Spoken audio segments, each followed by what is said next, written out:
Alright, so we got to. Alright, so like Shalom, Shalom. Man, we got to get into digital Babylon, man. We gotta get into this 5G, all that, bro. We gotta get into it. All the singularity, the transhumanist, the post-humanist. Alright.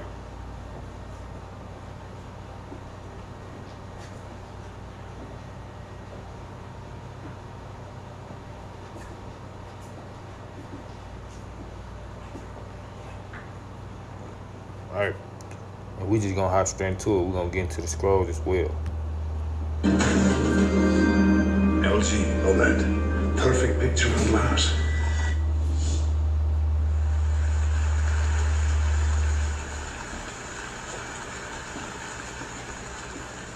Okay, so let's talk about how we're going to do the simulations on the Earth. Okay, let me convince, this is part of going back to convince you that we're going to have realistic simulations and we're going to have artificial reality to go with it. Okay, so can we take a real brain and make it into a virtual mind? And the answer is, so here's the purple real brain and the neurons behind it. It's this neural net. It's the original neural net as far as we're concerned. And then on the left, yeah, your left, there is the beginnings of mapping of a brain so that I can take and map that brain and just place it into a computer. Right? So how's that going to work? Okay, the answer is it's going to work just fine because we are there to the point where we can do it now. Okay, in 45 minutes, that's how long you have to hold a person's head still in order to make a map to this level. And what you can see here are the main, let's see if the label kind of works. Oh. So what you can see here are the main highways in your brain, right, that are mapped out by this. And this is basically an MRI. The thing that's impressive about this is that the MRIs are getting so good now, you can map to the individual neuron level. The problem is there's a lot of neurons, so you have to hold the head still for a long time. And that's an advance in the ability to do the mapping and also in the software for doing that mapping. And so that's where we are today. If we can hold the person still long enough, if we can find a volunteer that we can put, the little plastic thing to hold their head still for some days. What is it? What is it? And I just have to get this out. I have to get my consciousness out.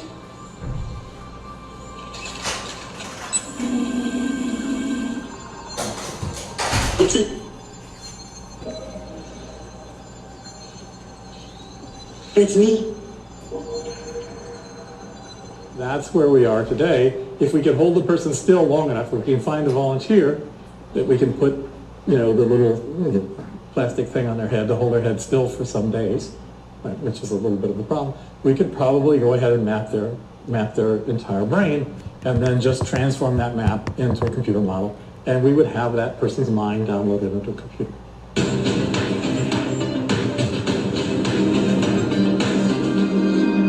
LG OLED. Perfect picture on glass.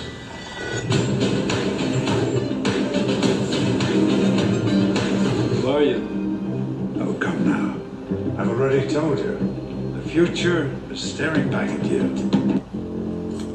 To the untrained eye, you look like everyone else.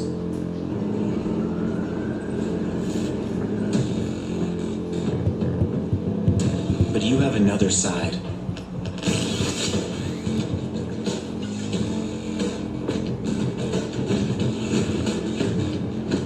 Embrace it with a machine that's worthy of you.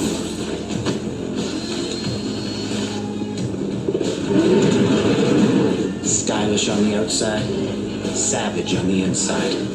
Legion by Lenovo, powered by Intel Core i7 processors.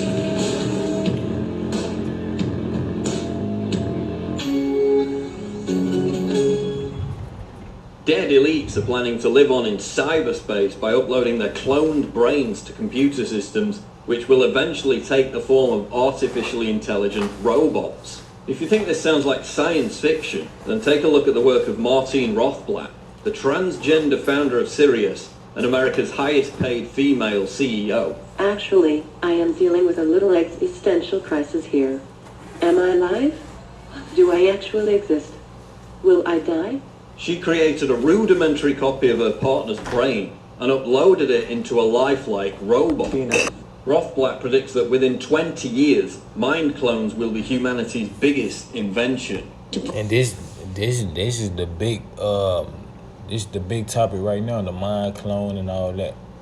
This is the big topic right now, bro. Concerning all that, bro. The big topic. You know?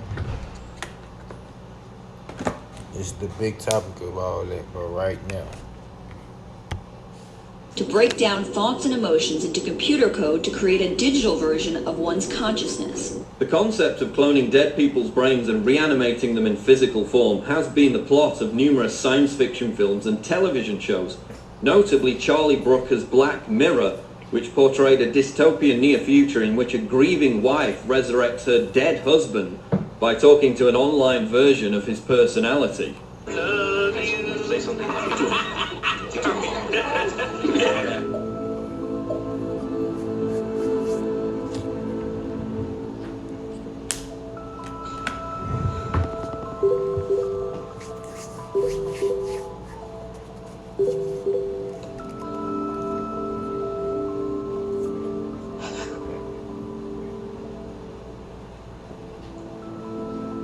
So, how am I sounding? In the plot, the clone is subsequently transferred to a physical robot likeness of her husband, although it's devoid of all the intrinsically human traits that she once loved him for. You're just a few ripples of you. There's no history to you. You're just a performance of stuff that he performed without thinking, and it's not enough. Come on. I aim to please. Aim to jump, just do it. Director of Engineering at Google, Ray Kurzweil, envisages a future in which bodies will be replaced by machines within 90 years and people will become digitally immortal.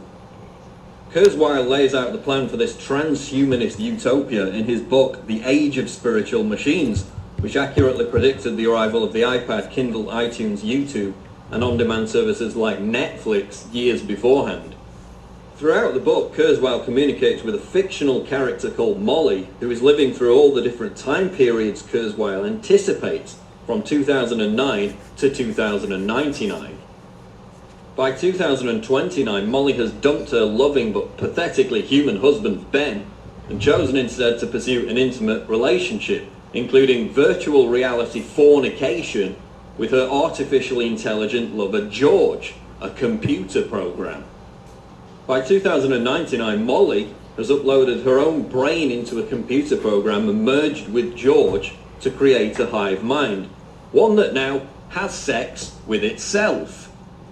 When Kurzweil questions Molly about whether or not the new creation truly represents the original Molly, whose human body has long since perished and been replaced by a virtual reality projection, the Molly George hive computer mind gets defensive and swears that it really is the original Molly. The dialogue ends with Kurzweil basically insinuating that he too would like to have sex with the Molly George assimilation, leaving the reader with the impression that Kurzweil's obsessive pursuit of singularity is not merely a desperate attempt to hide from the fear of death, but also a weird kind of sexual fetish. So would you want to be part of this utopian future where your brain's uploaded to a computer or a robot? Would you even have a choice? According to Kurzweil, humans who resist the pressure to become part of the transhumanist singularity or are unable to afford to do so will be ostracized from society and treated as second-class citizens.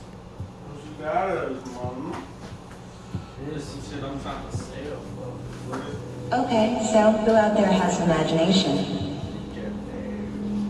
Everyone. Okay, everyone, close your eyes. Imagine a world where you are diagnosed with a terminal illness. But you live to see your great-grandkids go to college. Now let's imagine living 40 dreary years with a club foot, but on your 50th birthday, you're a professional ballet dancer. Now open your eyes.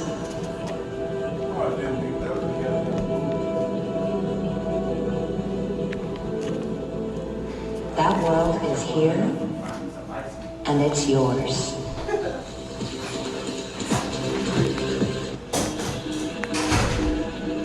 The experience is akin to a seamless jump into a brand new body, circumventing the extensive recovery period of invasive cosmetic surgery. I can attest to the seamlessness of this experience, not only as the head of the Center for Advanced Health and Living, but also a very satisfied test subject. Make me the younger candidate. I'm sorry. The procedure you're launching, use it on me. Put me into a younger body. You don't want this. We haven't had any civilian test subjects yet. This might be a bigger sacrifice than you imagine. But it's not like you're a consciousness in a jar that we're dumping into another jar. The technology is not there yet. That's the reality.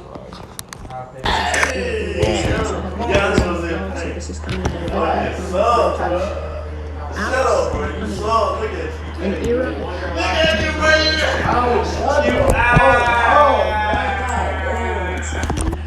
Education, entertainment, convenience, work-based, and tasks. But they gonna trust the system, bro. They gonna trust the system, bro. The transfer into the app will shut down.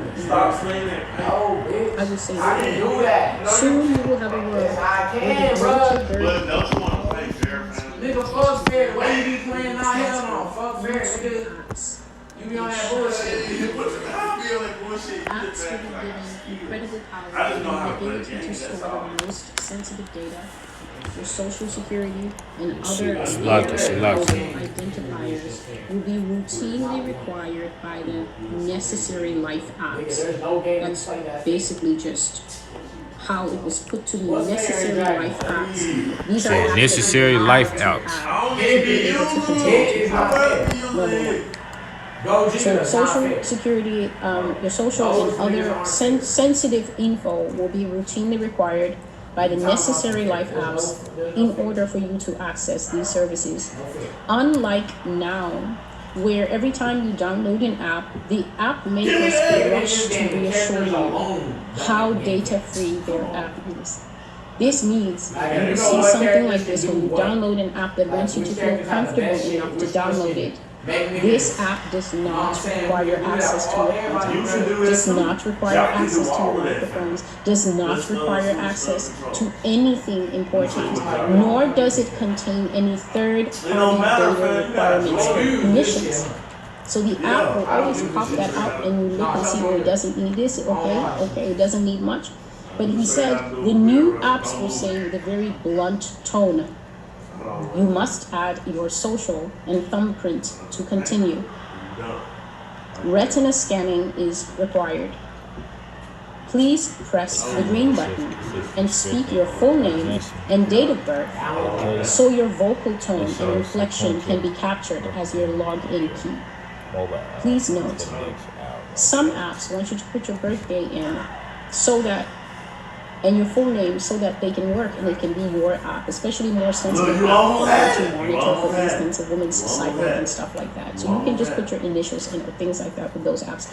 This app is saying that the only reason it wants you to speak your name and the date of birth is not because it cares about your name and date of birth. It wants to hear you talking so that your vocal inflection and your mode of speaking can be captured. And that will be how you log in. So you could just say potato, banana, pie, as long as the machine can hear you talking and log. This is how she or he speaks. That's how you can get into that app. They will also say, lift your handset to your face, hold still for 10 seconds. This gives the app time to capture sensitive identity features unique only to you when logging in. So that's what I was seeing in many short dreams that I had that night, one after another. I can't exactly pinpoint what I was dreaming. So this is the thing. I can't exactly say I had a dream and I saw an app that did this. What I was having is just a series of streaming short dreams in which I saw that the entire society functioned on apps. It was all about apps. Everything was in the app. Everything was data-based. Everything was in the cloud. high dependence on apps, instead of apps only being something that a person can use because they prefer it. You use Twitter because you prefer it, or you use maybe you deal with your library instead of going into the library all the time. You handle your takeouts and everything through the app. The app is your preference for how you get food delivered to your house. No, it was no longer preference based. It was now a way of life.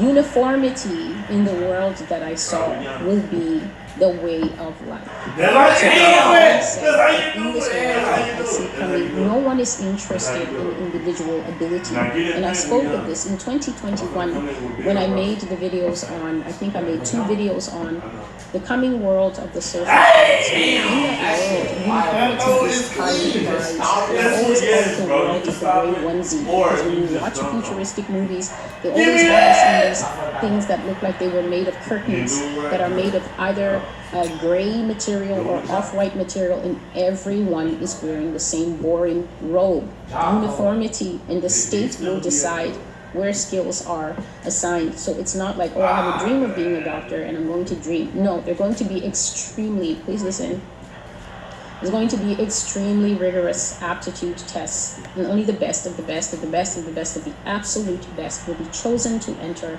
the medical field. It is going to be like that program, I think, called Divergent, where they just look for your inner talent and then put you in some color-coded tribe or something. See, now it's all about talent. You heard what she said. Right, high rigorous testing to find those most skilled. And you will take these tests.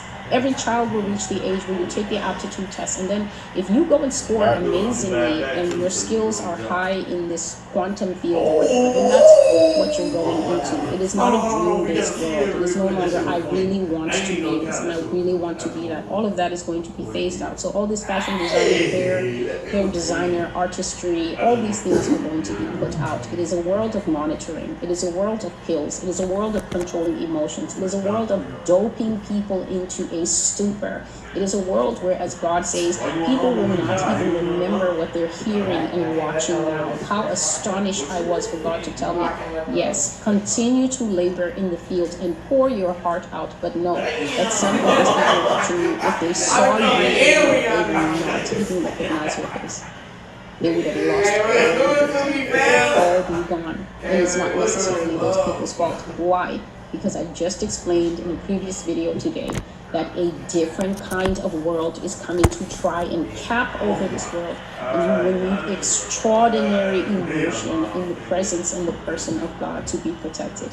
You do not have to start stressing out and crying and saying, oh Lord, you know, I don't want my mind to be wiped and things like that. Just go to him and tell him, Father, I do not want to be captured in that dragnet. I do not want to lose my mind. You must pray over your mind. People treat intelligence as if they own it. I know it sounds weird. You don't own your brain. Everything you have is a gift. It is all gift. You own nothing. God is the only one who can tell you that you own nothing and you should be happy. Everything that you have is gift. I pray over my mind. I commit it to the Lord. I pray over my eyes. I commit them to the Lord. I commit myself to the Lord so that he can keep it. Whatever you give God, he will keep. Anything that you think you can keep because you have a harder to grab whatever, well, more power to you. Let's see you compete with that cloud that is coming. And so this will be a world where uniformity is high, and this messaging will constantly come out to us. Did you see anyone trying to pick flowers today? The flowers are for looking at. If you see anyone picking flowers, let us know on the flower reporter, or just use it. This is what is coming. So these kinds of apps, high dependence apps, that people think are very invasive. People are going on tech forums and making these very insightful YouTube documentaries and exposing. I was a Facebook insider, I was an Instagram insider, I was a Twitch insider, and you should avoid this because it does this to your children and it does that to your children. Well, in the future, it will be the only kind of app that we get. This is what God was telling me.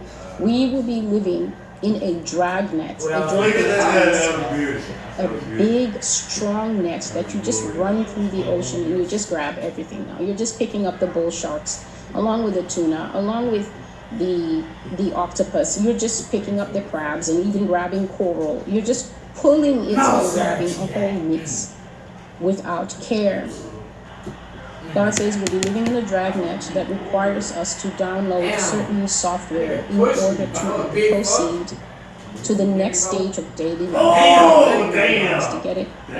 So when banks and food and fully digitized, it will be a different world. These things are not fully digitized now, but he said that they will be. Even if it has an app. Many of these grocery stores, they have a helpful app where you, if you sign up for the app, they give you coupons, they take something off what you're paying each time, or if you buy 10 times, then they take $50 off or something like that. And the hospital may have an app just to let you see your results and things like that. I'm talking about here in North America, we have that. But these things aren't essential. If you don't want to use the hospital app to see your results, you can just call the doctor and he's still obligated to talk to you on the phone or let you know what the results were at your follow-up. But they are going to digitize this thing to the max, whereby to get access to your own information, your own money, everything, you will be forced to interact with the app. And the Lord was telling me that when future separation occurs, when eggs go back to the normal price, but on the app there will be $150 for all who use the app, but for all who refuse to get this app, real inflation in those days will have the eggs sitting at $22 or $30. And you who are a non-app user and who doesn't own chickens will buy them at that inflated price, while everybody with the app will be grabbing them at the heavily subsidized state price of $1.50. And the Lord was saying that we will then understand what he meant when he said that every aspect of modern life is being weaponized to kill the use of cash and bring in this digitized world that highly favors the beast. And so that is the prophecy. And I did mention, just a moment please, I did mention today about an old prophecy. It's actually from the 25th of December 2020, and it's called the Vax Booths. I'll just use that, the Vax Booths. And it was a dream where I was heading out to the farmer's market to meet friends. So I was going to the farmer's market and I thought I was just going to go there, and meet my friends. But instead, they were in line at the farmer's market about to get a whole schedule of vaccines. And I was like, who goes to the greengrocer to get that kind of thing? But they were doing public awareness for the public there. They were doing full awareness for the public there. And you could just walk in, buy fruit, buy everything, and then go stand in the line and get everything. And there was an app. And I signed up for the app. And when I opened it, I saw my name, my address, and an appointment time for me to go to that farmer's market because I already had a place in line. And I said that I saw many different schedules of inoculations, and each one of them had a band on them to show, I guess, how potent they were. And most of the inoculations in that thing were in the red spectrum. So it was different shades of crimson, maroon, deep burgundy, and deep violet, and navy blue, and just plain old red.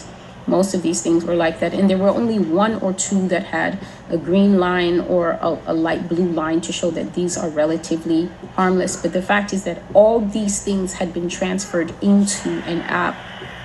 And you could basically just go in there and say, oh, I haven't had this yet. Oh, my mom forgot to give me this when I was a child. I should probably drop by the supermarket or drop by the pharmacy or just drop by that old gymnasium where they're using it as a place to give inoculations and do that. And so God was showing me that even then we are going to a place. Let me go there. Said we are going to a place where they're going to give us more and more control by handing us these apps. And what he was showing is that it will be very easy to be swept into the use of these apps. This is all the way back in 2020. It will be very easy to be swept into the use of these apps because peer pressure will make it seem like you have to have the app, and everyone has the app. And why don't you have the app? And this is bringing to mind yet another prophecy of what the future things will look like. And I had this this dream, I think it would be about 2018, long before they had this thing that is called Quest, or the headphone things. And I dreamt, it may not even be it, because here is the thing that I dreamt of. I dreamt that there was a headset, not exactly to put on your face, just a headset. It may have had a helmet, but I'm not sure.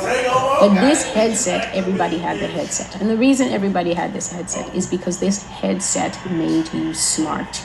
No way to get away from it. This headset imputed to the user high level intelligence. And so in the dream, I got a phone call from my cousin, and he said to me, hey, do you have your goggles yet? Yes, it was goggles. He said to me, do you have your goggles yet?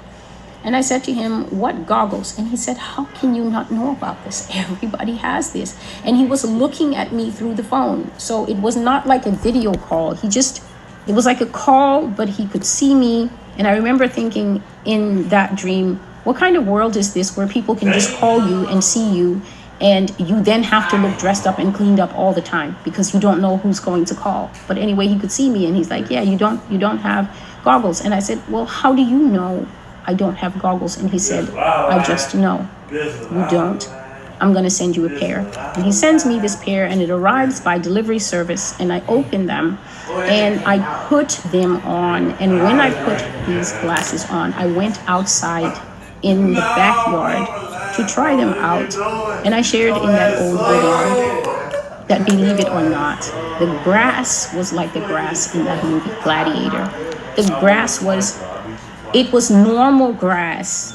It was normal grass cut short. But when I put these goggles on, the grass was tall, like fields of wheat, and it was green, and it was going shoo, shoo, shoo, as if it was trying to talk or communicate or whisper. I mean, those goggles turned the backyard into Field of Dreams. And I was thinking, what is this? And then while wearing the goggles, I began to get so much inspiration for a book that I was writing.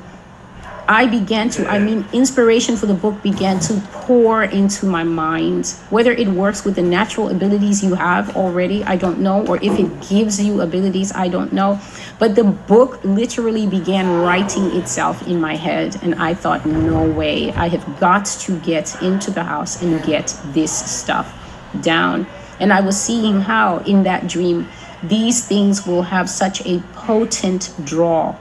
And this is all these things. This is just God tying it together, because if you watch the 3 videos that I've made today, you will see that each one simply hugs and cradles itself into the next. And this is the Holy Spirit that is doing this. He is extremely cohesive. He is the one who just puts these things together, and then he just begins to let flow and let flow and let flow to his people. They will be so attractive. Who doesn't want to be smarter? Who doesn't want to get over writer's block? I went in the house to say, no, I've got to get this good stuff down. But that grass that was outside, the grass was flat in real life. That grass was coming up to almost hip height, and it was green, and it was waving exactly like Russell Crowe at the end of Gladiator. And I was just thinking, what form of thing does this? I think I had that dream the same night or a few nights around the time I had the money down the drain prophecy, and that was in 2018. That was in 2018 I had that dream. So the Lord has been showing these things. The Lord has been showing that in the future they will have these doors. The doors are just bounded around with light. The doors are bounded with it is almost like the piping, the neon piping, but it is actually integrated into the door. And when the door is open for use, then the light around the door will be this blue that I said I have been seeing for so many years. Blue, a very beautiful royal type lighter indigo blue, and it's around the door. And when you see the door blue or you see the door green, then it means you can enter into the door is unlocked, you can go through. But then if you see that the door is red or orange, then the door is not available to go. You will have to have a swipe pass or an entry pass or a code to get through those doors. I've spoken in the prophecy that is called Design Your Finance, that I saw people banking in the future, and pods like a podium grew up out of the ground. So you went to the bank, and when you got there, some kind of podium grew up out of the ground. Sometimes they were white clear plastic and sometimes they were black. So the black ones were already fixed there. But the white clear plastic comes from this component that is like, it's like the mold they give people to put in your mouth to press your teeth. It is very pliable and it's moving and it's living. And so when you come, it senses you, and then the thing grows up out of the ground and it forms a console. And you don't do numbers and things like that. You just put your palm. In that prophecy, God was telling me, no, Celestial, the time is coming where they will say that even your fingerprints are not safe.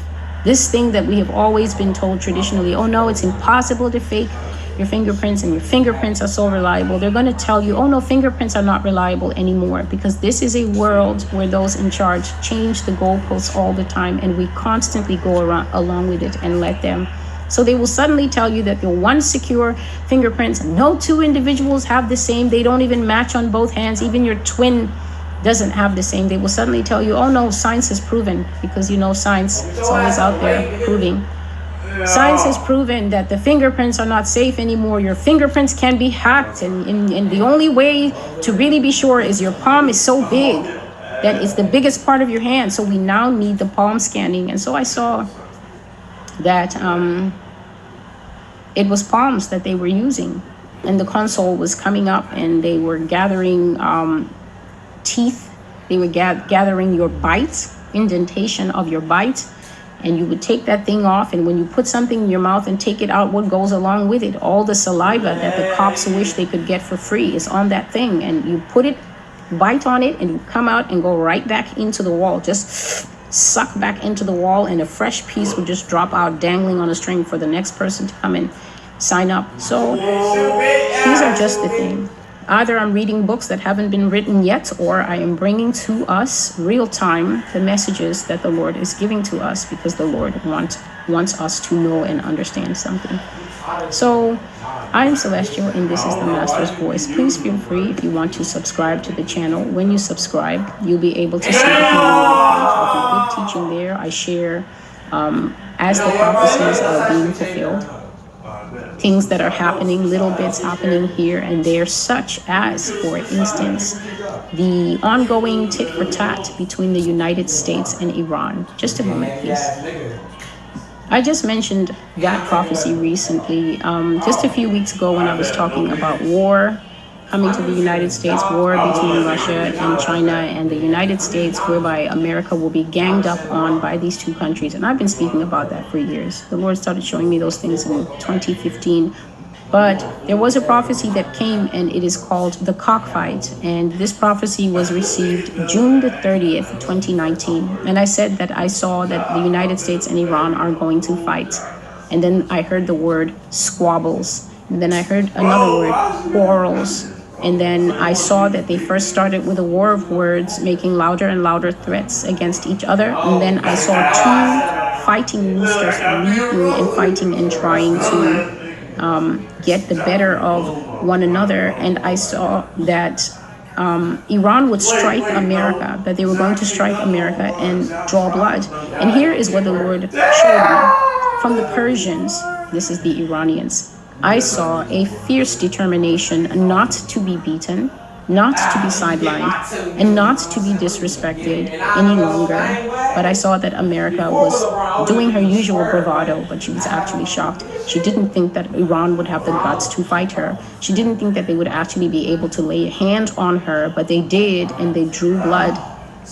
And I saw that whatever came of the quarrel between them, there was no clear winner, but in terms of points gained, the points in the match were attributed by other nations to Iran. So nobody will see what happens between America and Iran and then say, oh, America got on top, because the Americans came on the news as always and said, well, you know, we're defending ourselves, and if they do it again, we'll defend ourselves again. It's incredible that you will leave your country and go and squat all around the world like a colossus where you don't belong, and then say you are defending yourself when you are actually in places that nobody asked you to be. So the other nations awarded points to Iran. The other nations thought that Iran was the clear winner. And I saw that after this fight, Russia was trying to act like they weren't paying attention, and China was paying close attention. But after the fight, I saw that Putin will be one of the first people to call the Iranian leader and congratulate him on the effort. And when I saw this that had happened recently, the Lord told me, this is the beginning, but this is not it. Just like I said a few weeks ago in that same prophecy concerning war, that the Lord says that Damascus will be destroyed from being a city. And God sometimes just brings up President Assad and says that America and that man's country are going to properly fight. And when they properly fight, that is when that Damascus prophecy is going to be fulfilled. So things are happening, and the people of God in the midst of this are being tasked with things that they've never had to consider before. How are you going to raise your family in the time? Some people are already running out of gas and saying, well, this is not the time to have a family. Well, if that is your faith, then be it unto you according to your faith. If you do not have the stamina and the faith to actually have a family, then it is better you don't have one, because you will absolutely and surely flake on them when they need you most once things get going. But if you already have a family, or if you're planning one, this is not the time to faint. You must go forward. I always say to people when I'm mentoring them, there is a reason that your feet don't face behind you. They face forward for a reason. They are one of the clearest signs from our Creator that the only way forward, the only way for humanity is forward. We have to go forward. If you suffer a loss, if you lose a loved one, if you lose a relationship, if you lose your job, you can only stay stagnant for so long. The only way left is forward. And so this is why these things will pull skill out of us. They will pull prayer out of us. You will pray. You may not pray now. You may be looking and thinking, well, I'm just going to test these prophecies and test all things. The day is coming, sister. You will not test nothing. You will pray like even your great-grandparents never prayed during the Great Depression. You will pray prayers you did not know that you were capable of. You will wake up in the midnight hour and pray. Nobody will have to tell you. The times will pound prayer out of us. So my only suggestion is you might as well get started now and keep going forward. This is Celestial with the Master's Voice. You're welcome to subscribe to the channel. You can share prayerfully and thoughtfully with others, and do not be discouraged when they do not want to hear what you have to say. These are the last days. Mockers and scoffers and just unbelieving people are going to be the main group that's there. Because there are still souls to save. There's still work to do. And the sun is still up. So God bless you, and until I see you again, goodbye. Oh, shit, you still busy, man. Ain't LeBron having none of it. I don't know. I can see. What's up? Damn! Nigga, that one hard, relax. It is hard. Look at the stove. Nigga, me for real, man. I gotta use this.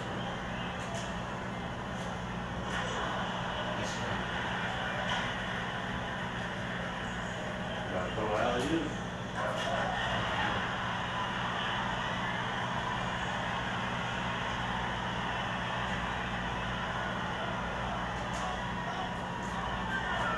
No, he almost dunked on you. Listen.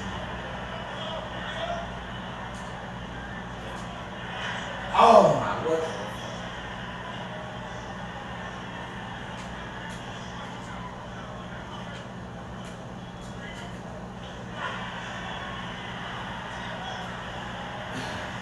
They say I ain't better now. Problem.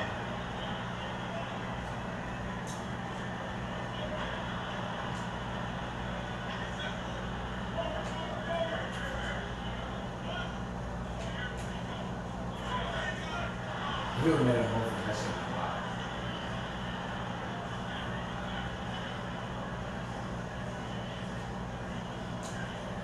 Well, I don't know how to use this shit.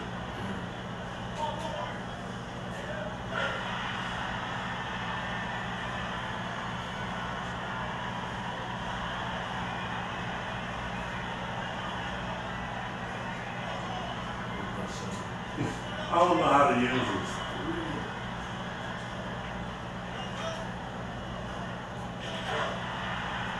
Look at him, he going crazy with that move now. Look at him.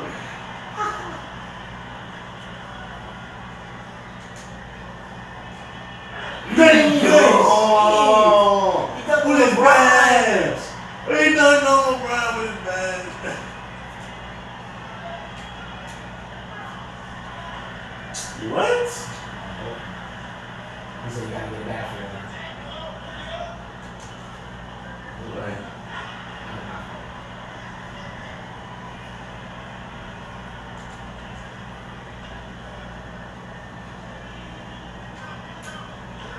Damn.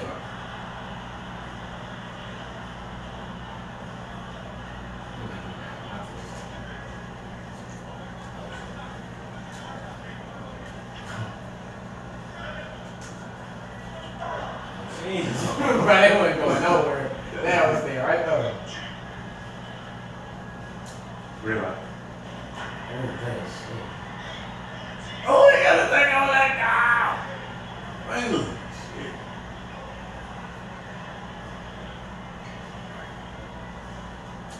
Ugh, fuck. I did not mean to do that shit. It's over with now. Damn, It's this over shit. with. Over for it's little one. Oh, the takeover. Yeah. Oh my god. Oh. Damn.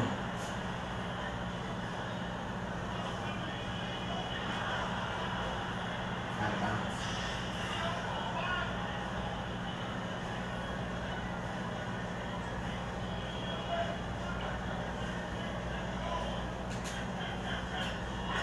Damn.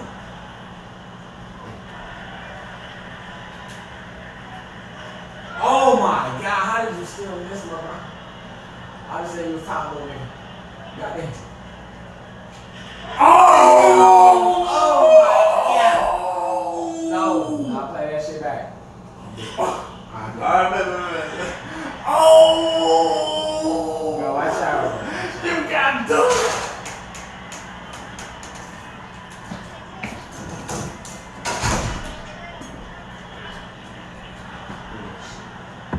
But you just got Oh, snap. Like it. Oh, so it went off. Okay. Bro, Java finna dunk on you. So in 20 minutes we're gonna pop back and we're gonna get into the book of Zephaniah, correlate real quick, right?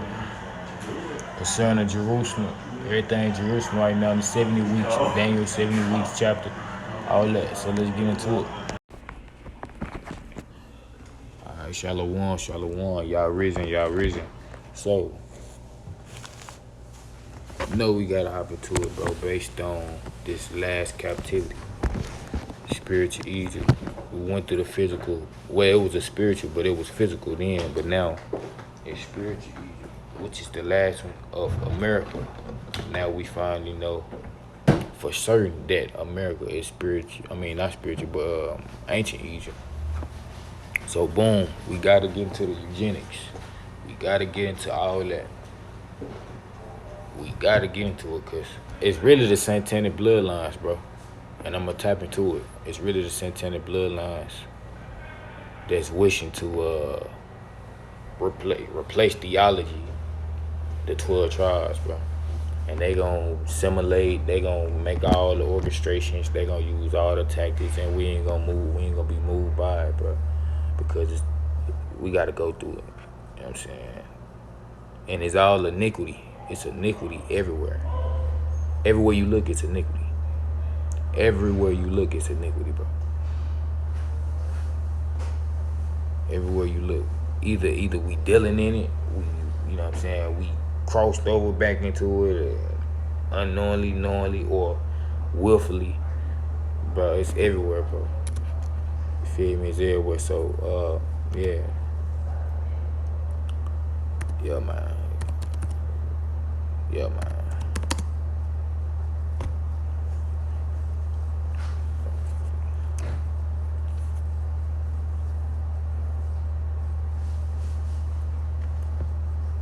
Right.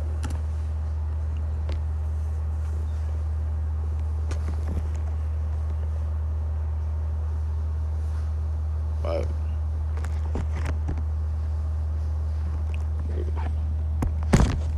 Alright, so eugenics and involuntary sterilization 1907 through 2015, right? So if it was 2015, they went all the way to 2015, and it's 2023 so-called on the Gregorian calendar, right? That just mean it done went overboard since then.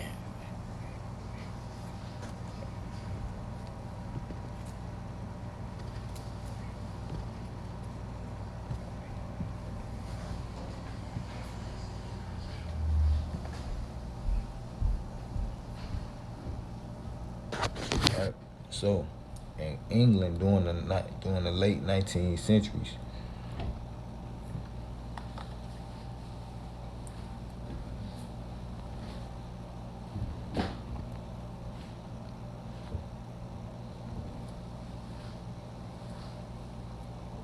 right?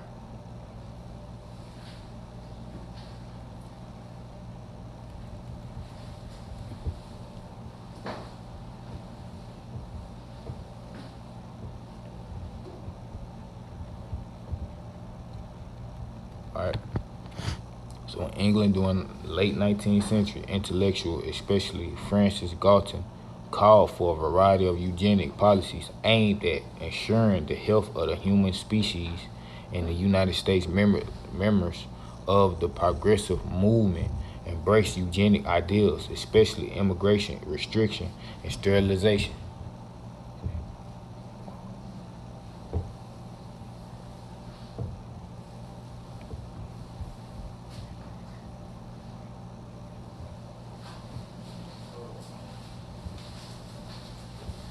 Right?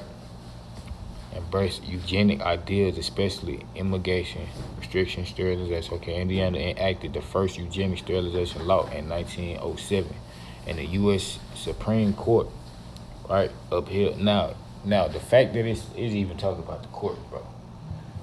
But they already pushed the Patriotic Act, right, against the Americans to keep us under this surveillance, to keep us under all this surveillance, under all this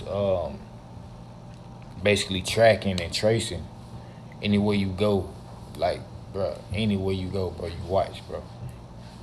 All these microphones and all these gadgets, bro. Like, bro, they put an act on us. We ain't know it until now. Now people bringing it out because they just found out about it. We didn't even know. You know what I'm saying?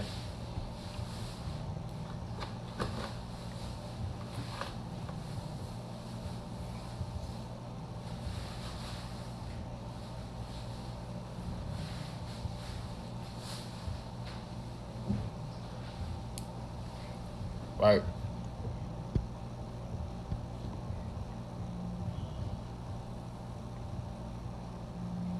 Right. They didn't even know, man. So look. And then you gotta understand, China, they putting so much pressure on the US right now. It's crazy. But this one of they what you call it as well. But the fact that it started out with England. So let's hop into it, man.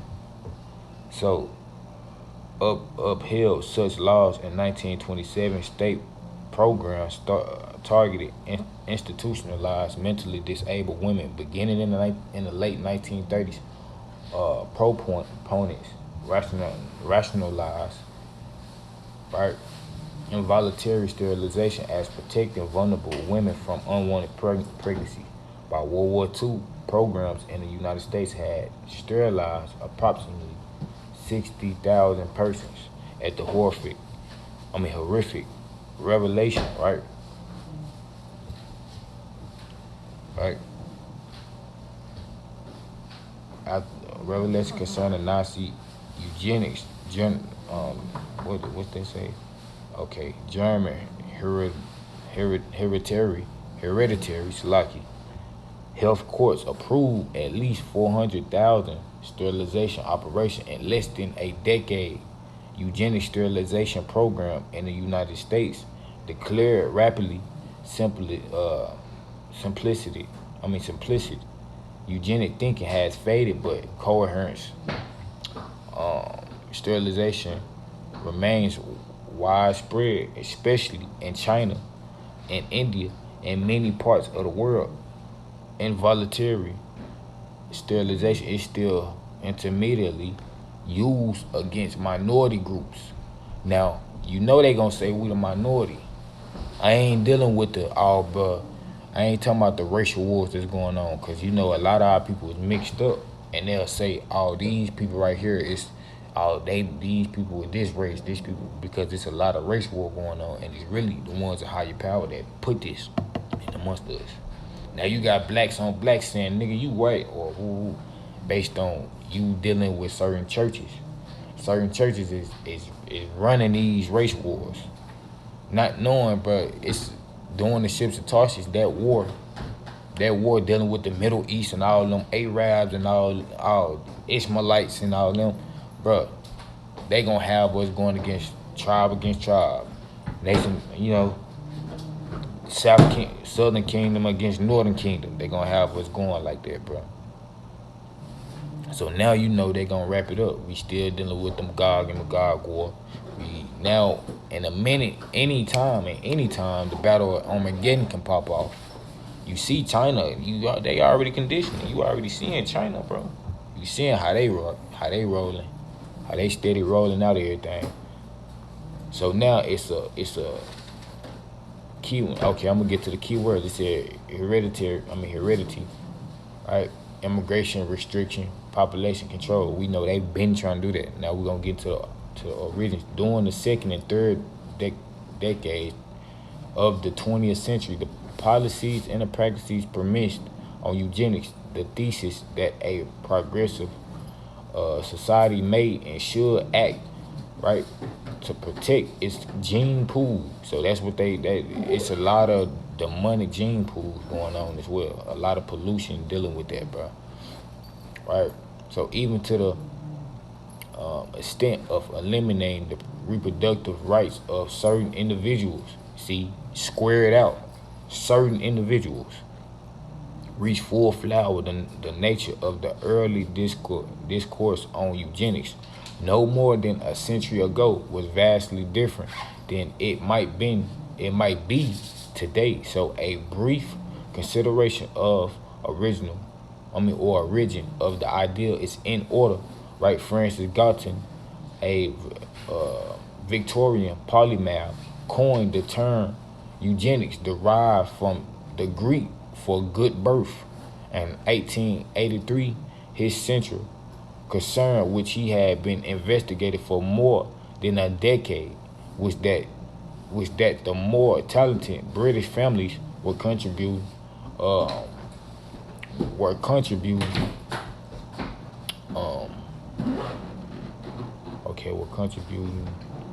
proportionately fewer children to the next generation than were families whom he ranked lower. So like he ranked far lower on various social measurements, such as education, artistic talent, and wealth. And it left unchecked, this trend would cause humanity demise, right? Because humanity is already, so let's get this notice down real quick. Cause bro, everything you gotta know now, everything is rolled out, bro. This how you know it's the new we transitioning. As a whole world, it's being transitioned right before us. It's being transitioned. You got people trying to turn into somebody else's species. You got people. It's all type of stuff going on, bro. There's all type of stuff going on.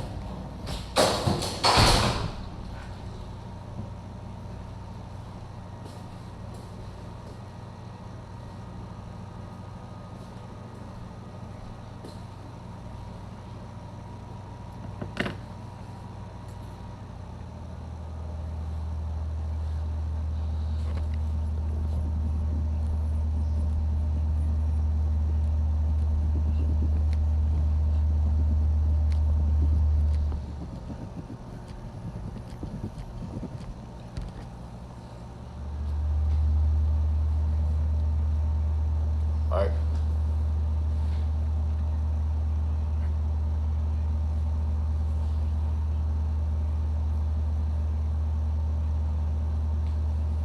Right, Salaki. is not news to anyone who has been on this channel for a few minutes. It is also not news to anyone who listened to my suggestions that I constantly make and said, go to the blog or use the channel and go to the Russia and China playlist. That is the first set of prophecies, not the first prophecies that I was given, but the first prophecies I began to proclaim in the name of the Lord.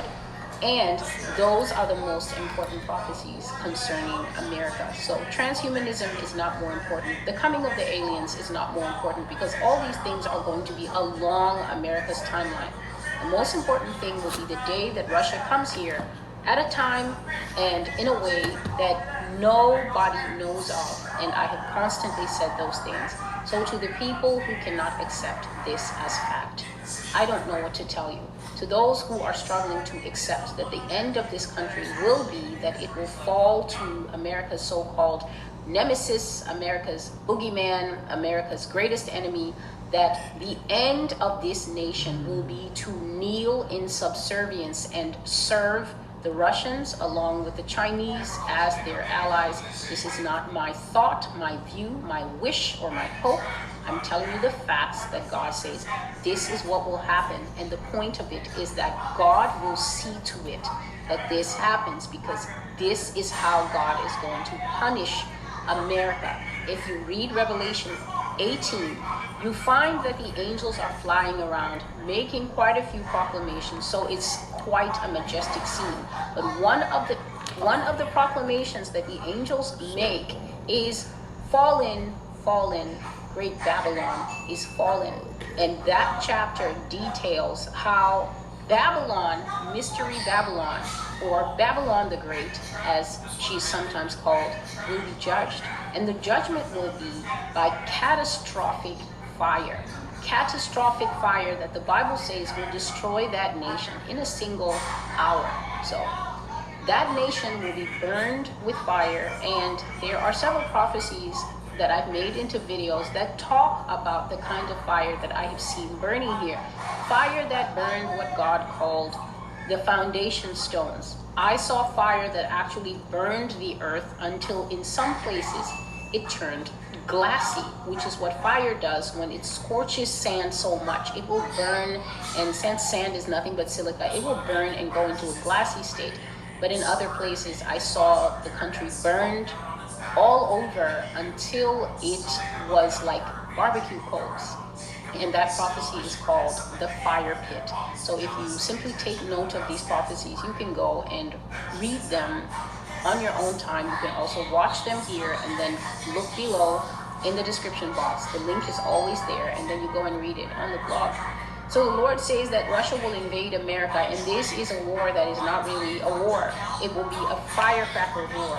And I spoke about the fact that recently in another prophecy called Russia, War, Contamination, and Conquest, God showed me that it will be blitzkrieg. He's been saying that some years back, and you can find that in the prophecy like D-Day. It will be a lightning war. America will not be prepared. So to those who say we have our weapons and we'll be ready, and have you seen the Marines, and have you seen, you can keep looking at the Marines and anything else that anyone may want to look at, but this will be a sudden maneuver. It will be what so is right known now, in international this right relations here, as a first strike. right, And what this right here is Isaiah chapter 13. It's getting to Russia and all and the refugees, the repayment, judgment. Pretty much just see, I'm filling out what she's trying to get to. That way I can really point in the scrolls of what she's saying, right? Then we're gonna hop into we starting off Isaiah 13, Daniel 9, all that, and we dealing with all these, ones you try to like, bruh, it's so many, bruh. Once again, it's so many not warfare, but like worship going on, bruh, and it's really church. You know what I'm saying? The scratchy ears want to hear something sweet, right? Entertained by the TV. Entertained by all that. Like, man, we ain't on that, bro. It gets so bad to where they try to merge us with it. Like Rome the 10 Toes, they really trying to merge us with it. Like, and then 5 people not gonna consider, they gonna be right there, right along Rome, with them barbaric tribes doing the same thing. So let's hop into this now. Alright, we're gonna let her get into it while I get these scrolls. And what you do in first strike is, if you know you and someone are pretty much the same heavyweights, you're going to give them a sucker punch. You're going to catch them unaware. And so the Lord said it will happen like a firecracker out of nowhere, and before we know it, America will be overrun in a sudden maneuver that happens from one side of America to another, that there will not be enough time for one side of America to warn another. Now, for instance, if for instance, Russia were to invade on the east side of the country or the west side of the country, then the side that gets invaded first will be able to send out maydays to the rest of the country to get on the horn, to get on the whatever countries use for defense systems. I have no idea. We're gonna get into all the places, bro. Because you got ones who trying to rewrite. Warn the rest of the nation so that the rest of the nation. They trying to rewrite things, bro. Dealing with the human rewrites, trying to alter people's memory, alter people's thought forms, and, scramble up their body and all. Come on, man. You can't think you're gonna get away with that. You just can't, bro. And then what they'll do is they'll use the Vatican supercomputer, like they'll use the Bible script. Why you think everybody moving in these battle axes? Like, okay, there's a sign. We gonna be moving in these battle axes. We gonna put a sign right here, and everybody gonna move as in like, okay, boom. This is what it is. Whole time, you just using these supercomputers, these satellites, these grids, all these smart technology, using all the tech, everything of creation for man, right? Other than, the scrolls, bro. Tell you, we gotta hold on to every thread. Every thread we gotta hold on to. Alright. So, like I said, we're gonna let her get to it.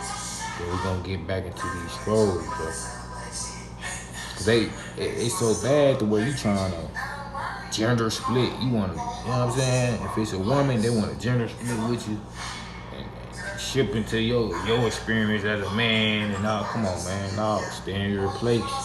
But you gotta know him. Book of Hosea, he said women gonna rule. Doing the incompetent leaders, during these times of these leaders, you with the ruler, these kings who gonna just be having our people just run to and fro. Ain't gonna be trying to. You gonna have them scratch your ears. They gonna love what you. It's gonna be honey. They gonna love what you talking about, but it ain't gonna be talking about nothing, right? You know what I'm saying? So armed and mobilized and knows that there is an attack. But Russia and China will do it in such a way that there will be no time for one side to warn another. The Lord said that the country will be overrun. And I saw in one of the prophecies that's a big red crab, something like a very big red crab, ran up on America suddenly and put its pincers around both sides of the country, East Coast and West Coast, and began to squeeze very deeply. And then I saw lightning bolts appear, lightning bolts of pain, like in the cartoon. When the cartoon has a headache, they put lightning bolts all around the head. That is what came upon America. And the Lord says that there will be no time to warn anyone in the country for safety or resistance. And he said that it will not even be a war. The Lord does not call it a war. He simply calls it an attack or an invasion, because he says that war means 2 or more sides are fighting to see who is stronger, who will win, who will be supreme. But what will happen here between Russia and her allies and America and no allies cannot be called a war by any stretch of the imagination. And again, I direct you back to Revelation 18. Russia and her allies, says the Lord, but America and no allies. No one is going to help this country.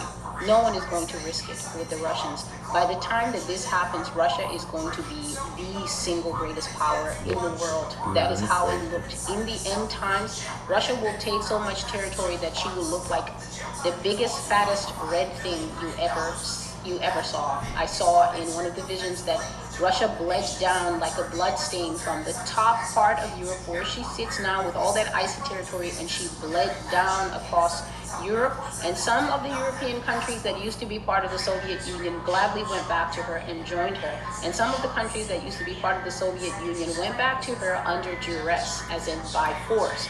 And some of them made the decision to ally with her and to join back into her out of preservation.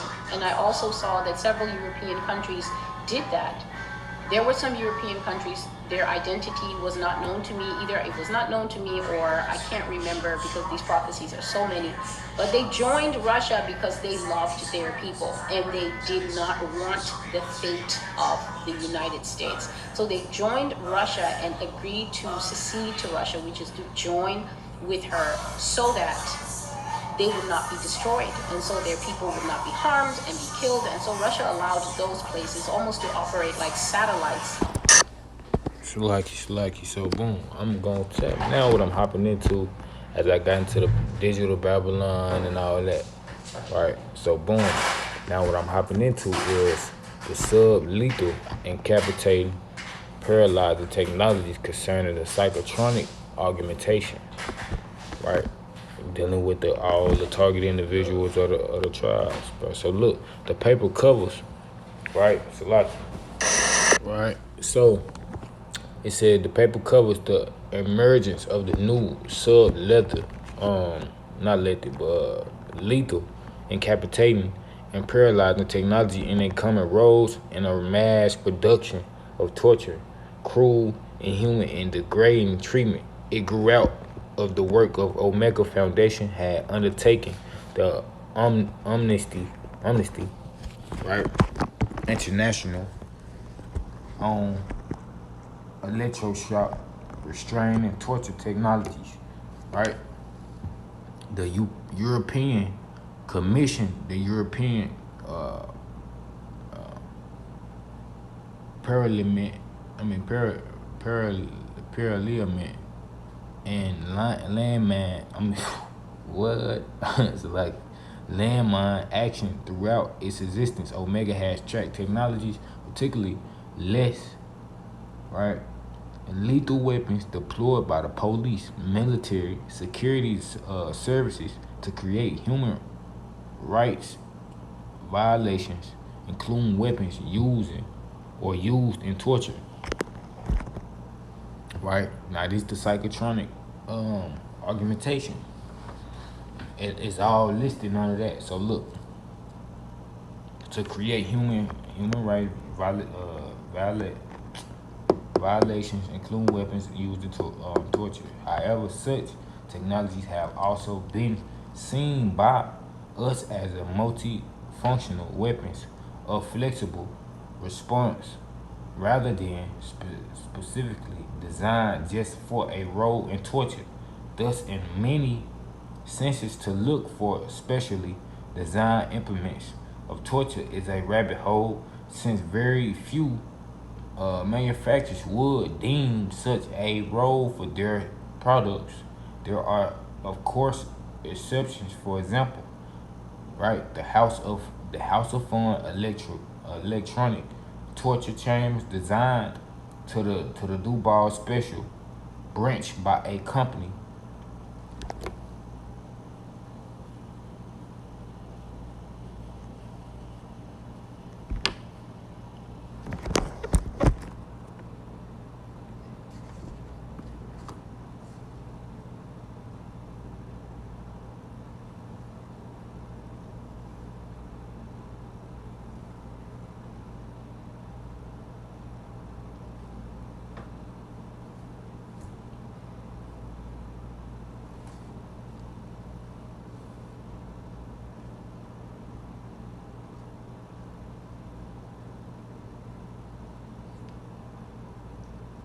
Lucky, hold on.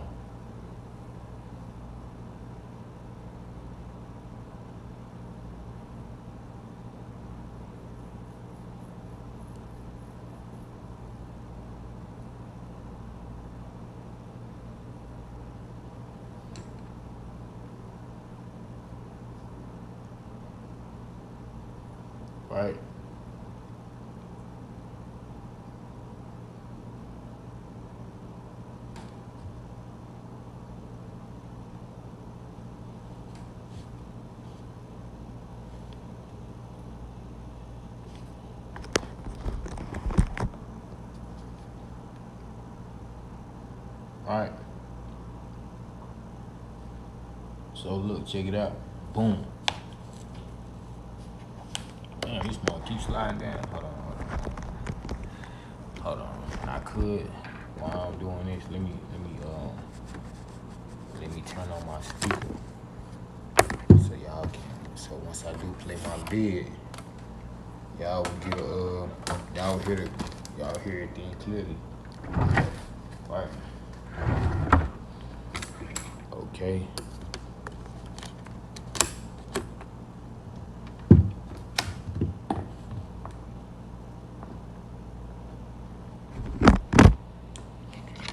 Select you. Wait a minute. Wait a minute.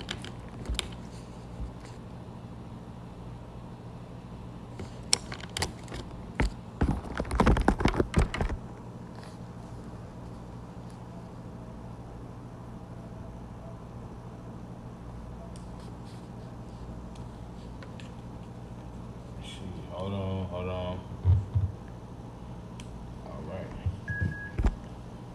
Bear with me, Shalaki. Hold on.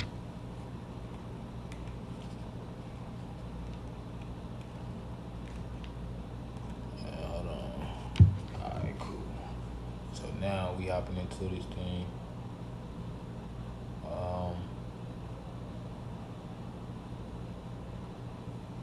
So the human, I'm gonna first get this before I even jump back into that. Shalaki, hold on. Greenhouse gas emissions seem Okay, this the right? And so that's something Ukraine military. You believe that? I wanted to start with that. Or United Kingdom military pushing so-called human augmentation, genetic engineering, brain read, and writing. Right, the totalitarian climate crisis. He also talks about anarchy that's going on. artificially So look, suppressing the size of humans using genetic engineering so that they require fewer resources to stop the climate change. So let's dive into some of these other topics here. We have a number of things I want to go through, both from the UK and the US government, along with private people such as Parker Crutchfield, another ethicist, so-called ethicist. But there's some really interesting documents coming out of the UK. Now this one's a little bit different because it's not quite about human augmentation, but I wanted to cover this because it's very interesting. This is a request for bid, a tender. So the UK government is looking at the prospect of having a mass die-off in their country, or maybe genocide. I don't know why they need this. They are looking to spend £6 million on cold body storage, potentially. Temporary cold body storage in the event of a mass die-off in the UK. Now, why would they be looking for such a contract now? That's the question. Let's look at this. It's a notice for tender. So this is the Westminster City Council out of London. The title is Temporary Body Storage Service. Yes, like dead human bodies. It's categorized under construction work for buildings related to health and social services for crematoriums and public conveniences. Type of contract works, but this is where it gets really creepy. Under description, the authority seeks to procure a framework agreement for temporary body storage in the event of an excess deaths situation. In the event of an excess deaths situation for the 32 London boroughs and the City of London, led by Westminster City Council. The framework agreement will appoint a single provider. It will be for a period of 4 years. So all of a sudden, and this just came out by the way, this was June the 10th, so 10 days ago, they said, hey, we might have a mass casualty event. So I'll let you speculate about what that could be.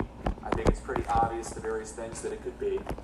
So out of the blue, they're like, hey, there might be a mass casualty event. We need a provider on standby who can build massive body storage sites, which is surprising because most of these authoritarian governments throughout history tend to just mass grave sites. They dig up some ditches or something, pour all the bodies in. So I guess they've got a little bit extra funds now with the central bank schemes. They probably already have their friend lined up for nepotistic reasons, and this is just a charade because they legally have to ask for other contractors to submit bids. So one way mass die-off could tie in with genetic engineering or human augmentation, akin to the try and rat experiment, which showed us how important selective breeding is on future generations. And it showed us that genetics play a large role in behavior and ability and aptitude. So Tryon had a bunch of rats, and they would put them through a maze, and they would breed the best performing rats with the best performing rats and the worst performing rats with the other worst performing rats. In order to account for the environmental factors, you know how they say nature versus nurture, they really just wanted to focus on the nature side of things. So for nurture, they had the offspring raised by the opposite category. They called the best performing rats, in terms of the maze performance, the brights, and the worst performing rats, the doles. And then they had them raised by the opposite category. So the dole offspring were raised by the brights, the bright offspring were raised by the doles. Now, just like in our society, in what they call smart, this test for rat intelligence isn't actually going to find you the smartest rats. It's going to find you the rats that do the best in the maze. Maybe they're the most explorative, maybe they're the most adventurous, maybe they have the best eyesight, but the smartest rat could be just chilling out saying, I see no benefit of going and exploring this maze, I'm just going to take a little nap. But the point is, they selectively bred based on one factor, the maze performance. And over time, the generations of the bright, so-called best performing rats got better and better and better at solving the maze. And the dole offspring got worse and worse and worse, and there were two strands of rats that developed. So if there's a mass culling or die-off orchestrated by countries or governments, we have to consider why. And I think that it would probably be for selective breeding purposes. And I'm not going to go into too many details since I want to publish this video onto YouTube, but I'll let you imagine what they would select for. Probably who listens to the mainstream media, who listens to their bosses, who obeys the generals, who obeys the TV, etc. So this is what comes to my mind when I think of mass culling. Imagine if Tryon, instead of keeping the doles around to study, he had just killed them off and kept breeding the bright rats. Actually, the brights are on the left here because this is the number of mistakes down at the bottom. So the so-called bright rats made fewer and fewer mistakes. Well, what if they called dissent a mistake? What if they called protest a mistake that they wanted to minimize? What if they called not taking mandatory medicine a mistake and selectively bred the humans who made the fewest mistakes? That's one possibility, but then there's another possibility, of course, which I can't get into on YouTube, but I'll let you imagine. But there's a number of other things around the current agenda that could lead to mass die-offs. I won't speculate here in this video, but I'll let you speculate on that front. So the contract will be valid for 4 years. It says this will be a contingency contract only called upon in the event that an excess deaths situation arises in the future and existing local body storage capacity needs to be augmented. Sure. So, of course, just because the government says something doesn't mean that's actually what they believe or what their true intentions or expectations are. I'm pretty sure everybody watching knows that. It says the overarching aim is to provide temporary body storage facilities to house deceased in the event of an excess deaths situation. The deceased will be stored with dignity and respect. Cue the pictures of the mass grave sites throughout history from these governments that are crazy, of these authoritarian governments and how they go wrong when they take away all the people's rights. It seems like they always end up with mass grave sites. Maybe they've done this so many times, the oligarchs, that they're like, hey, that's a bad look. Let's up our game a little bit. Let's store these dead people with dignity and respect. So what's going on here? £6 million is how much they're looking to spend if there's a mass casualty event. 6, right? 666, everywhere 666. It's insane. They want to pump people full of spike proteins. If you look at the Hebrew alphabet, the Vav is the spike, and it's the 6th letter. 666 all throughout. The other thing I want to cover is this guidance piece here. This just popped up on social media. Human augmentation, the dawn of a new paradigm. This was published 5 weeks ago, but the public has finally really started to take note that this document exists. Human augmentation. So first, let's look at the details here. It says, the Development Concepts and Doctrine Center, doctrine, how fitting, has worked in partnership with the German Bundeswehr Office for Defense Planning to understand the future implications of human augmentation, setting the foundation for more detailed defense research and development. So it says here, it incorporates research from German, Finnish, Swedish, and UK defense specialists to understand how emerging technologies such as genetic engineering, bioinformatics, and the possibility of brain-computer interfaces could affect the future of society, security, and defense. It's also weird how defense is the one word that gets capitalized out of those three, but whatever. The ethical, moral, and legal challenges are complex and must be thoroughly considered. It says here, the growing significance of human-machine teaming is already widely acknowledged. Human-machine teaming. Wow. So it gets creepier. Let's look at the document. You have the robot and the human touching their fingers like some religious artwork with the DNA strand in between. Look at this. Conceptualizing the human as a platform. Physical, psychological, social. And they frame this all about like improving the performance of humans. But that could be a red herring, of course. They could tell us, hey, we're doing all this great stuff to keep you healthy. Where have we heard that before? We're doing all this to keep you healthy. We're doing all this to keep you healthy. But really, it's a power grab.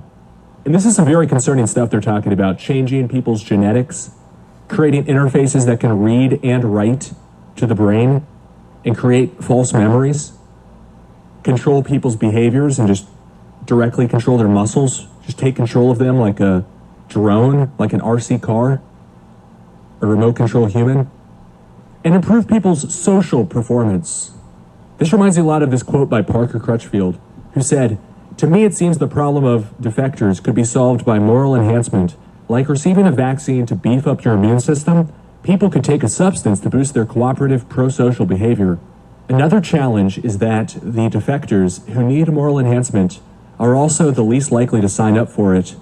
A solution would be to make moral enhancement compulsory, or administer it secretly, perhaps via the water supply."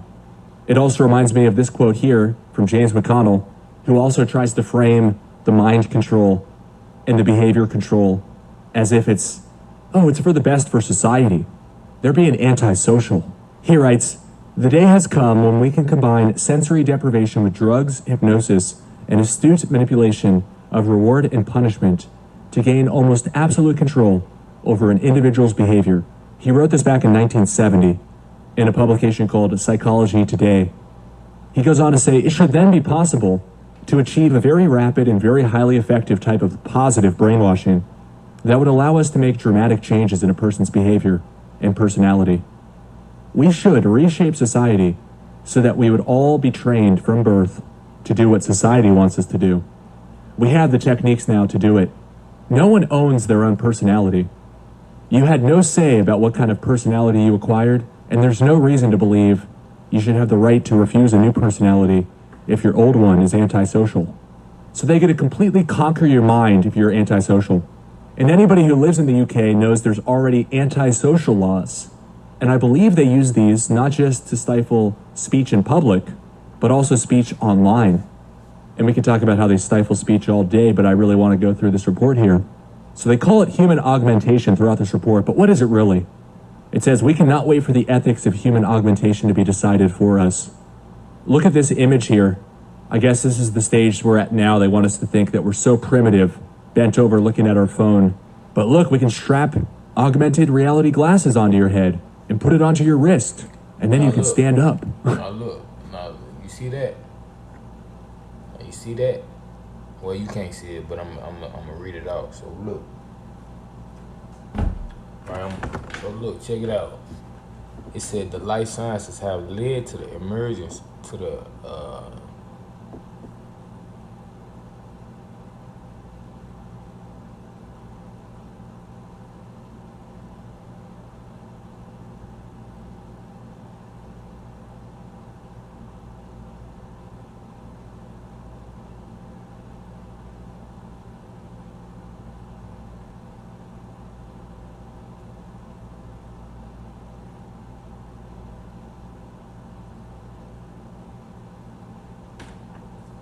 right? Of this interdisciplinary field, right, known as human augmentation, which has the potential to disrupt every aspect of our lives, right? So they got the so-called ape or monkey, then they got the human. And you know, they with this Darwin evolutionary theory on, man, I don't know why they still giving us that shit, but Salaki, excuse my Hebrew. So look, okay, you got the human. Now he started out on phone, then boom, they scrapped him. They scrapped him with the next step in the evolution. They strapped him with the glasses, the human augmentation glasses, and with the wrist, the little wrist thing, right? Then they got the whole arm and then the back, which is like your cerebellum and your motor cortex. Then they got the whole. Let me see. Yeah, then they got the whole brain, right? So look. Hold on. It's so ridiculous. It's like, no, thank you.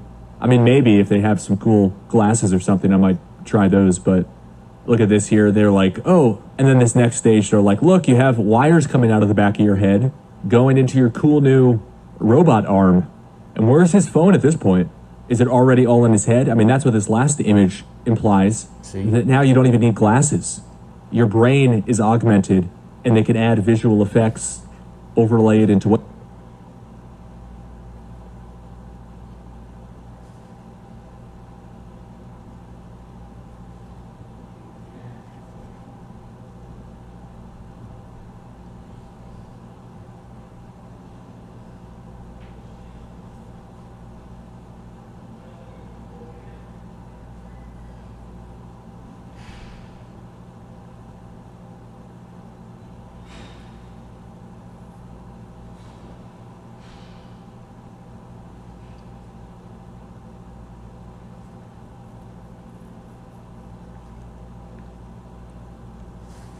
It into what you're looking at. Maybe they can make it seem like you're hearing something.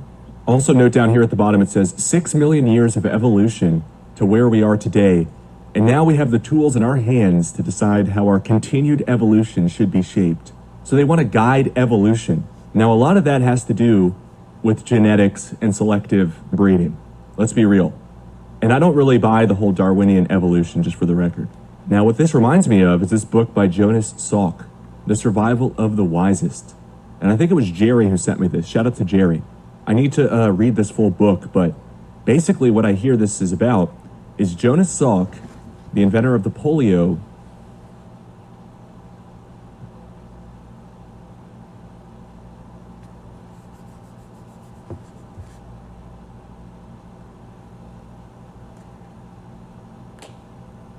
It's lucky I had to. Oh man, come on, man, with this shit.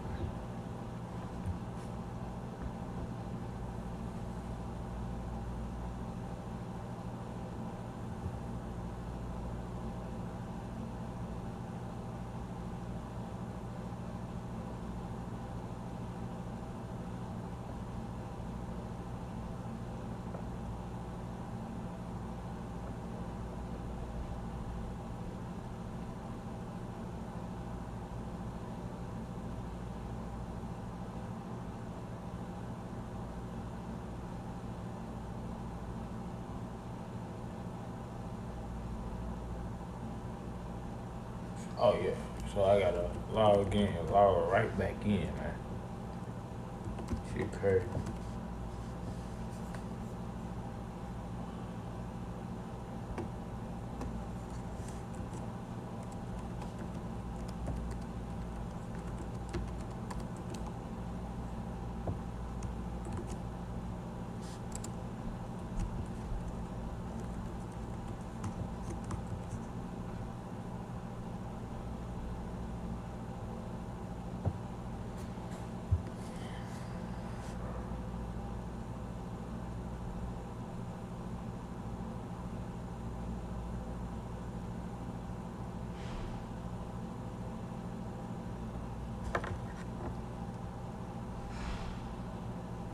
Alright, so like, hold on.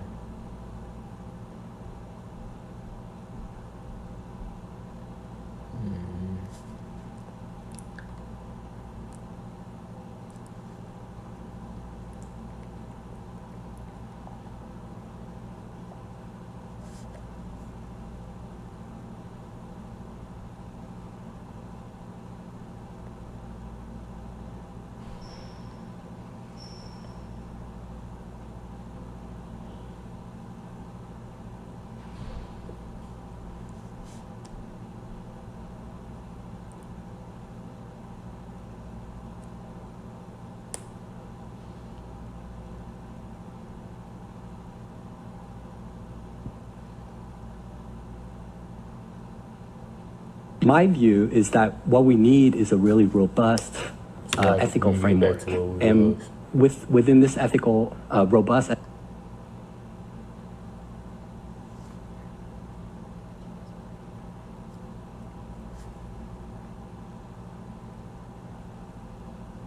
other worst performing rats. In order to account for the environmental fact, he had just killed them off. Defense specialists are antisocial. And anybody who lives modular and reconfigurable neural interface microsystems that communicate wirelessly with external modules. So they implant something into my mind and it can communicate with external devices. Wow. But it gets crazier. The Neural Engineering System Design program aims to develop an implantable neural interface able to provide unprecedented signal resolution and data transfer bandwidth between the brain and the digital world. The brain and the digital world. Wow. The next project is Neurofunction Activity, Structure, and Technology. The NeuroFast program seeks to enable unprecedented visualization and decoding of brain activity to better characterize and mitigate threats to the human brain, as well as facilitate developments of brain-in-the-loop systems to accelerate and improve functional behaviors.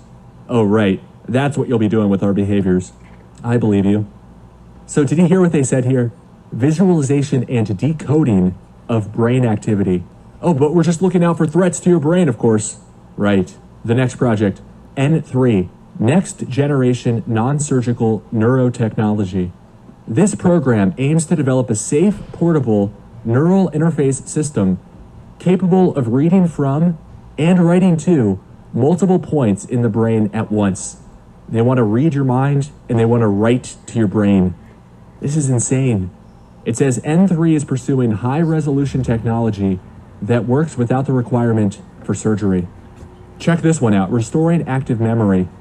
The RAM program aims to develop and test a wireless, fully implantable neural interface medical device for human clinical use, which would facilitate the formation of new memories and retrieval of existing ones. And they say it's for people who suffer from traumatic brain injuries. But really, isn't that all of us? Isn't that all of us? You know, they use their trauma-based mind control. That's one of their favorite tools. Now, some people go through more trauma than others, certainly, but we all have our share of trauma. RAM replay, restoring active memory replay. Neural replay in the formation of recall and memory, helping individuals better remember specific episodic events and learned skills. It just keeps going on and on and on. Targeted neuroplasticity training. The TNT program seeks to advance the pace and effectiveness of cognitive skills training through the precise activation of peripheral nerves that can in turn promote and strengthen neuronal connections in the brain. This would enhance learning of a wide range of cognitive skills / establishment propaganda. So that's the DARPA Brain Initiative. I wanted to bring that into this. And that's what I see on this image on the right. Look at this, human augmentation. Oh, it's just like wearing glasses. Gene editing for enhanced sight. So gene editing, eh? And we talked about this, the human platform. Conceptualizing the human as a platform. Think about what the word platform means. So part 2 goes into human augmentation technologies, cognitive training, physical training, personalized education. And you know what education means, right? It comes from the Latin word to lead forward. So it's really just propaganda and indoctrination at this point. Remember, this is a military document we're reading here from the UK government. They have a whole section here on genetic engineering. Genetic engineering refers to modification of reproductive cells or cells in the grown organism. Creating genetically modified humans has been widely considered unacceptable for many years and is formally prohibited in over 40 countries. But who's counting? Well, I guess the UK military. I bet you we start seeing some of those restrictions lifted in the coming years, which is my guess. Precision medicine, the future of healthcare. Look at this. Genomics, healthcare applications. Oh, get that smartphone app strap a sensor on your wrist, implant something into your head, artificial intelligence. I don't know how that plays in.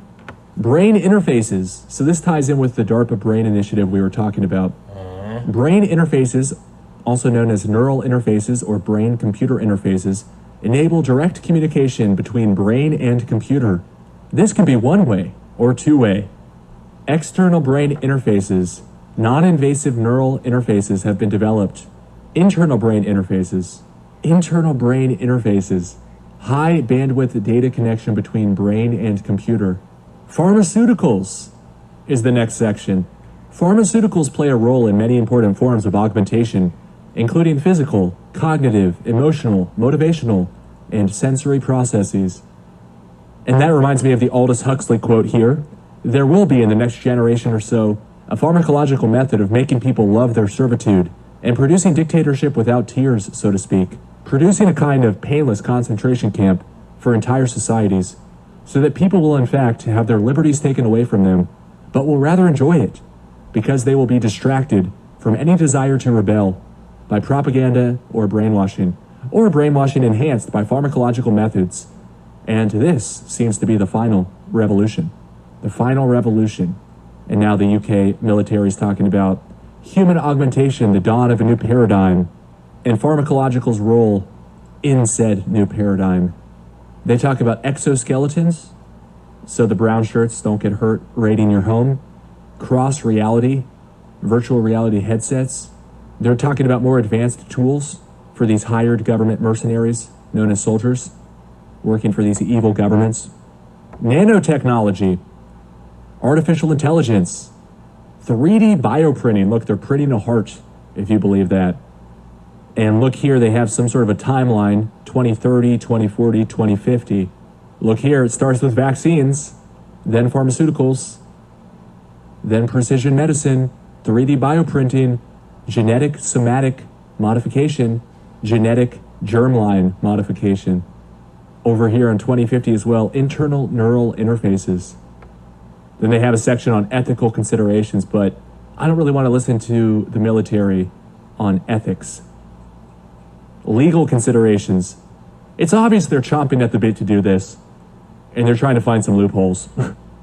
They're like, make sure you don't tell people that you crossed this line, because that would be illegal.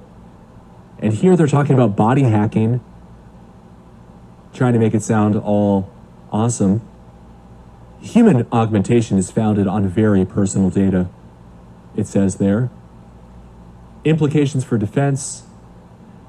Wow, look at this section. Omnipotent technologies. Omnipotent. You know, like of a deity, having unlimited power, able to do anything, all powerful. Genetic engineering, they put under omnipotent technologies. Genetic testing and selection. I wonder if they're talking about their dysgenics and selective breeding. So that is one hell of a document. Absolutely insane. The dawn of a new paradigm. They're just chomping at the bit to change our DNA, aren't they? But what for? So in closing, I want to play a few clips from this really weird speech that this guy gave at West Point. Check this out. That's right. My life has changed dramatically since the accident. As of right now, there's nothing to cure paralysis, besides maybe a miracle. The first thing I'd do if I get my arms back, I would hug my daughter. It'd be really nice to scoop something up in a spoon and feed myself again. This is gonna go beyond spinal cord if this works. This is gonna go MS. This is gonna go stroke. This is huge. This is millions and millions and millions of people. I'm pretty much broken from the neck down, I guess you could say. The only thing that I have left that is untouched is my brain. And obviously I'm able to use it very good. I'm able to do this and do that. No memory loss, no nothing.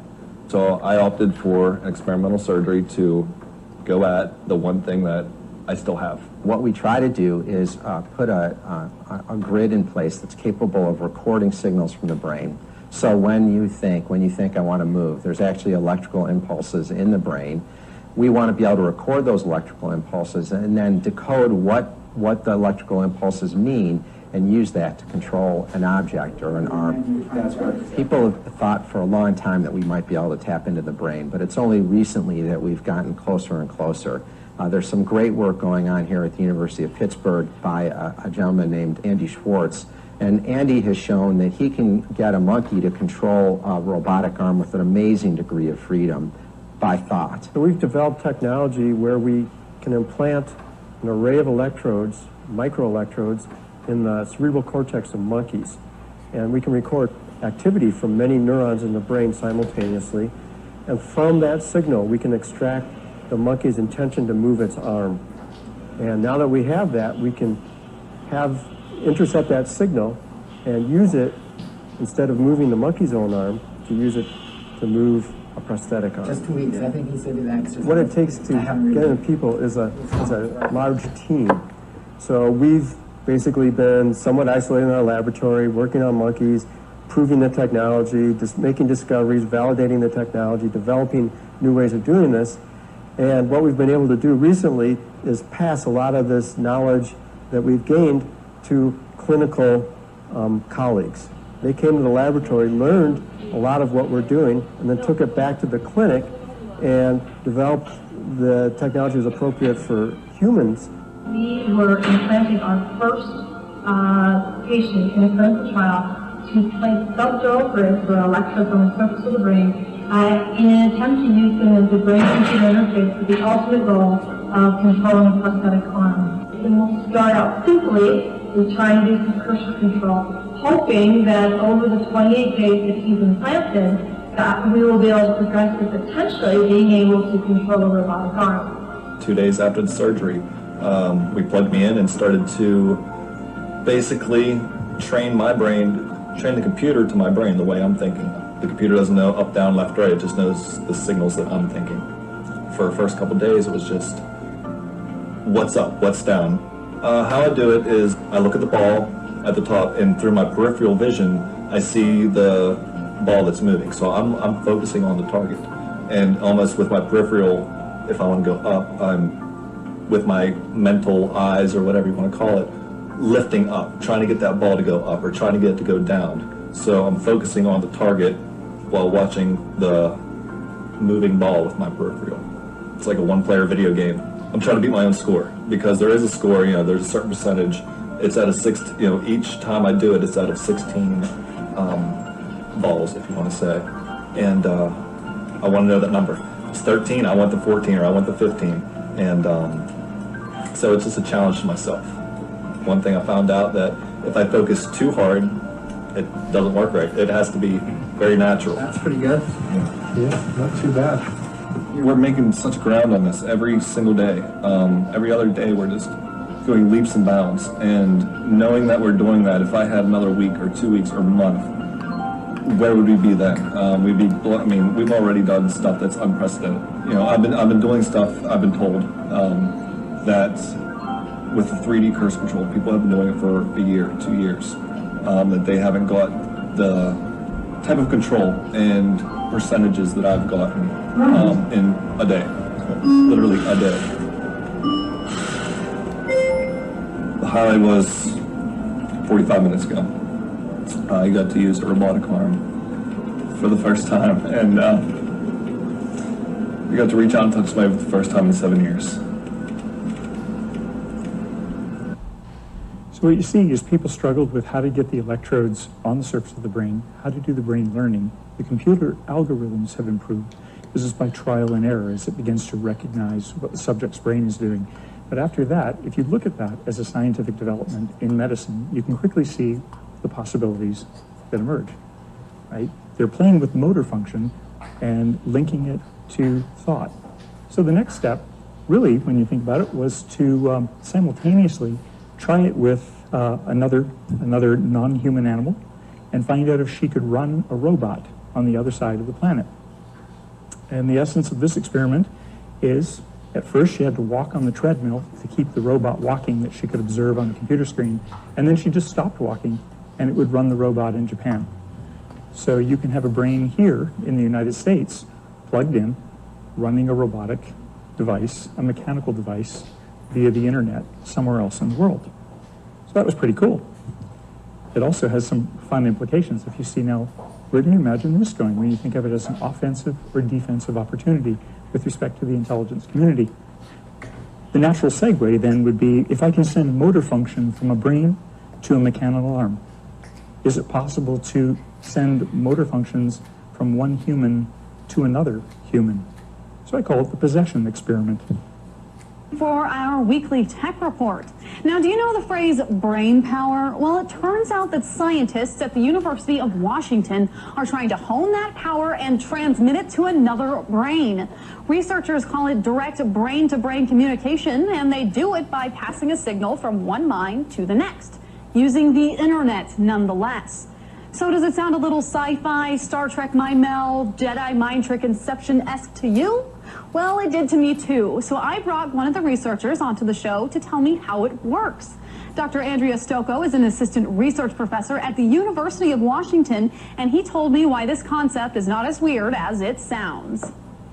It's not so science fiction. We use currently existing technologies to read the brain patterns in a person and to transmit them to another different person. And we can only do it with very simple impulses right now, like muscle commands, can control the hand, for instance. So it's not that science fiction. It was certainly possible years ago, it's just that we were the first to try it. Sure. So can you go into a little bit more detail about how specifically it works, or what you need from the person, and also what you need from wireless internet to make it come together? Yes. It works more or less like this. A person is sitting on a chair, and we call this person the first brain or the sender, and is connected to an EEG cap. The EEG cap detects electrical activity all around the brain and is capable of recognizing when the brain patterns are those that a person produces when he's trying to move the right hand or is thinking about moving the right hand. These brain patterns are interpreted by a computer who then controls a second computer who is connected over the internet, and the second computer controls a stimulating coil that produces a magnetic field. And it's the magnetic field that is eventually directed over the head in such a way as to reproduce a particular command in a selected part of the brain. In this case, the part of the brain that controls the right hand. The wireless connection enters only in the communication between the two computers. The two computers can be in the same room and connected physically, or they can be in any part of the world and talking to each other through the internet. So you can watch the video, but essentially what's happening is when one person is playing the video game, they're not using their hands. They're simply looking at targets. What's going on in the other room is a transcranial magnetic stimulation device that creates a magnetic field that excites neurons. And it's the other man's hand that begins to move and hits the targets. So you've co-opted the portion of a body of another human, and then their hand can behave in the way that you want it to do. His goal, you'll see later if you download the video, is he would like to have a cap that you could put on and have a surgeon direct your hands to do battlefield surgery or something somewhere else in the world where they don't have a doctor who has the technical skills. You can put on the cap and your hands become an extension of that expert's body. The fine motor skill manipulation at that point in time was not great, but the person on the receiving end described the sensation as rather odd. Said, I didn't know anything until I saw my hand beginning to move, and felt that it was something other. And its hand was moving, the hand could punch in a code, the hand could do a number of things. But the really fun part was that you're taking over somebody else's physical body with the mind of another human. So what do you think would be the next step? You follow medical research, you say you can make a robot move, you can make a human hand move. What would you do next? You say, wow, they're getting brains connected to run things. And you have to begin to think either like doctors or like security and intelligence people, right? Can you actually send and receive sensory information, like the Matrix? I'll show you a little bit of this experiment. The short answer is yes. We were able to transmit brain-derived information from one rat to another, and basically got this pair of animals collaborating to solve tactile and motor tasks. You know, there's a behavior box where the first animal is located, and this animal is called the encoder because he's the one who does all the work. he's basically using his forepaws or his whiskers to perform either a motor or a tactile discrimination task. And while he's doing that, we are monitoring its behavior and recording the brain activity that is being produced by this animal's brain and transmitting in real time all these electrical signals to a second animal that is called the decoder. Well, this animal has the lucky job of not having to do anything for getting a reward. The only thing it has to do is to receive this brain activity into its own brain and then decode the pattern of information that the encoder has generated and indicate to us, through behavior, what it is that the first animal has discovered out there in the environment. So if the decoder gets it right, both animals get a nice, juicy reward. And that's what they want. And that's how they collaborate to actually get this job done. Here you see in the next of two levers he has to press to get a little bit of a water sip. And the light says either press left or the right lever. So when the animal gets the light and is about to press the lever, we record the activity, electrical activity from lots of cells in the motor cortex